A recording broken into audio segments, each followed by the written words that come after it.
आझाद मैदान परिसरातील रस्त्याच्या कडेला गाड्या पार करून आंदोलकांनी मुक्काम केला असल्याचं आपल्याला पाहायला मिळतंय।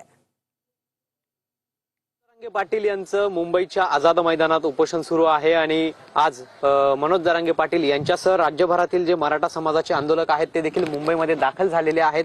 आपण जर या ठिकाणी बघितलं तर जे आंदोलक आहेत त्यांची आता झोपण्याची वेळ झालेली आहे आणि या ठिकाणी असेल त्या ठिकाणी ते आपला निवारा करतायत, तात्पुरत्या स्वरूपात आंदोलनासाठी आलेले आहेत। जोपर्यंत आरक्षण भेटत नाही तोपर्यंत आम्ही जाणार नाही, अशा पद्धतीची भूमिका जी ते आंदोलकांनी घेतलेली आहे आणि त्यामुळे जिथे जागा मिळेल तिथे गाडी लावून इथे झोपण्याची तयारी जी आहे ती आंदोलकांची आहे। आपण जर या ठिकाणी बघितलं तर अनेक आंदोलक जे आहेत ते गाडीमध्ये खालीवर आपल्याला झोपल्याचं पाहायला मिळत आहे। त्याचबरोबर आपलं सोबत आणलेलं साहित्य देखील याच ठिकाणी आहे। झोपण्यासाठी ते गादी उषा जे अंथरूण आहे ते सुद्धा घरून घेऊन आलेले आहेत आणि आपण जर बघितले या ठिकाणी तर हे आंदोलक अशा पद्धतीने झोपलेले आहेत। आणखी काही आंदोलक आहेत।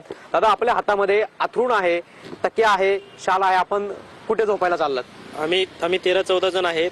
आम्हाला काही पूर्ण जणांनी गाडीमध्ये जागा पुरत नाही झोपण्यास। आता आम्ही दुसरीकडे एक ठिकाणी जागा पाहिली झोपण्यासाठी। आम्ही आता तिकडे निघालेलो आहोत झोपण्यासाठी। सध्या पाऊस आहे चालू, त्याच्यात काही झोपता येत नाही सगळी आली। कॅमेरा पर्सन मोहन दुबेसह पवन येवले, TV9 मराठी, मुंबई।